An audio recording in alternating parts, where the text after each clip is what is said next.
Ministry of Interior and National Administration, Professor Kithure Kindiki. Ministry of Health, Dr. Deborah Mulongo Baraza. Ministry of Lands, Public Works, Housing and Urban Development, Alice Wahome. Ministry of Education, Julius Migosi Ogamba. Ministry of Defense, Aden Bare Duale. Ministry of Agriculture and Livestock Development, Dr. Andrew Muihia Karanja. Ministry of Environment, Climate Change and Forestry, Roslinda Soipan Tuya. Ministry of Water, Sanitation and Irrigation, Eric Muridhi Muga. Ministry of Roads and Transport, Davis Chirchev.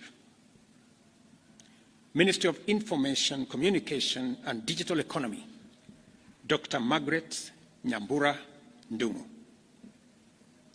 Attorney General, Rebecca Miano.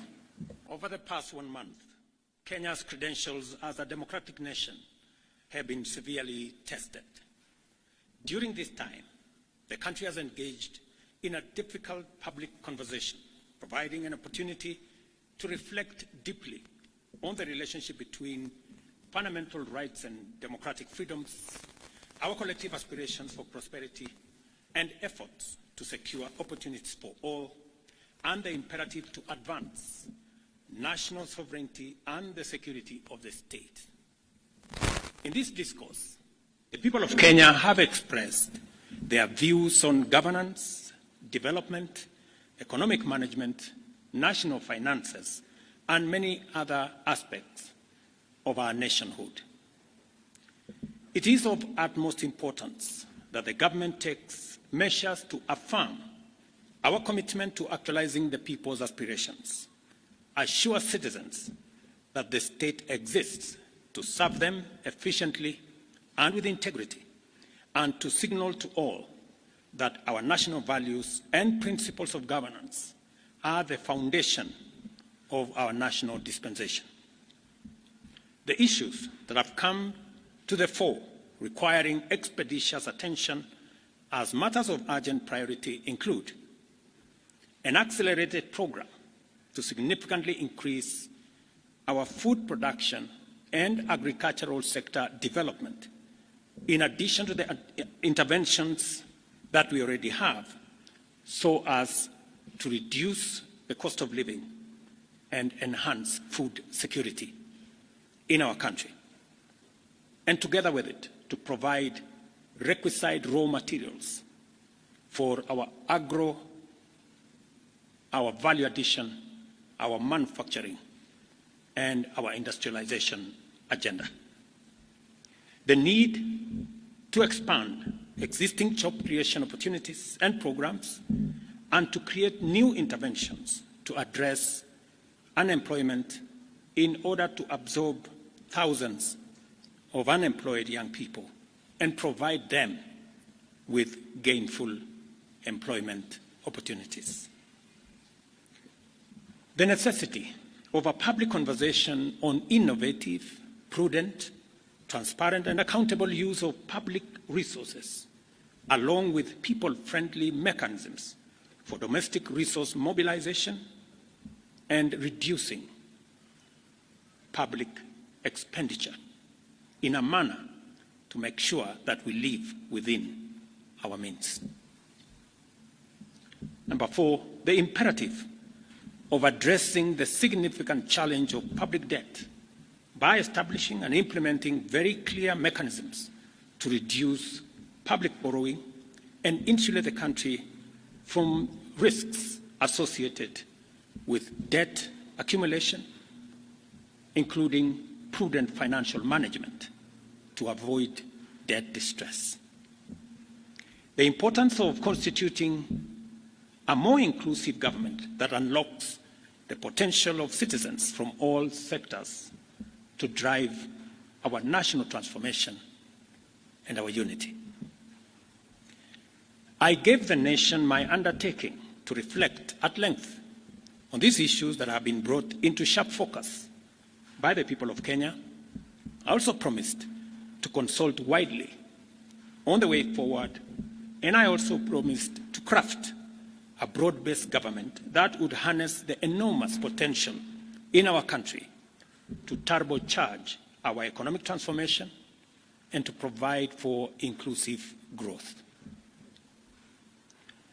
While the events of the past 1 month have caused tremendous anxiety, concern, and uncertainty, the crisis has presented us with a greater opportunity as a nation to craft a broad-based and inclusive citizen coalition for national transformation and progress, made up of all Kenyans from all walks of life.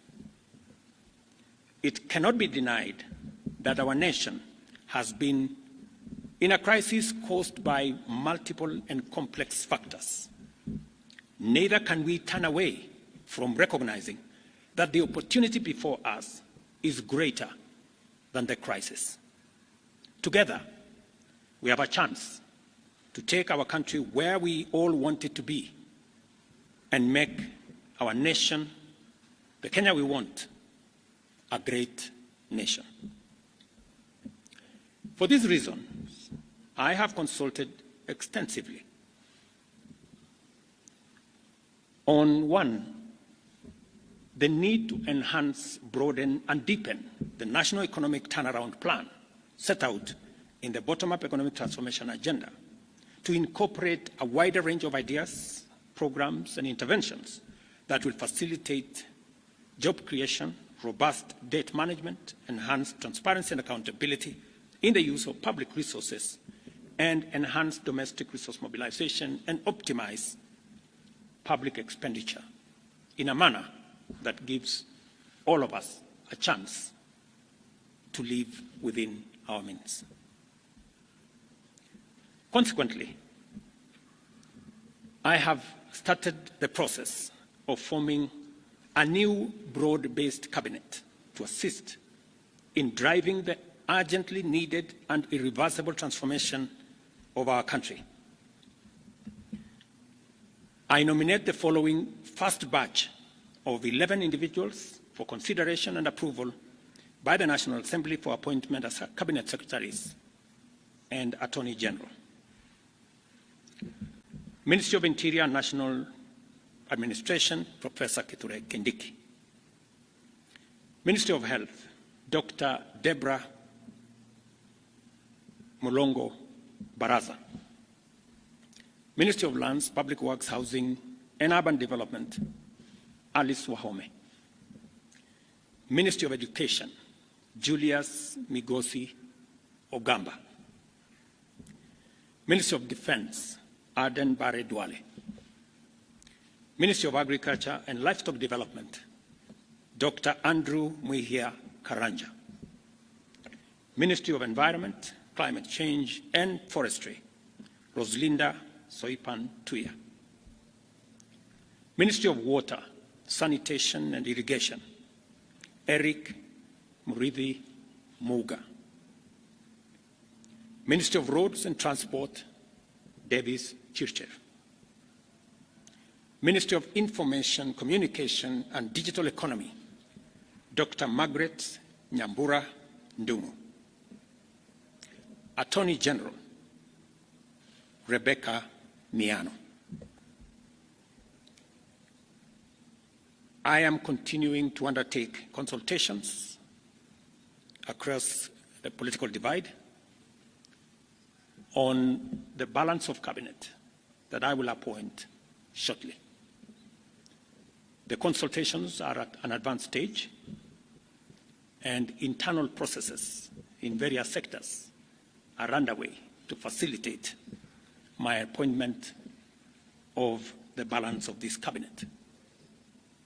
Additionally, I will be issuing next week a clear roadmap on the assignment that the new cabinet is going to have, with clear timelines and deliverables for us to harness the tremendous potential that exists in our nation and drive our country to greatness.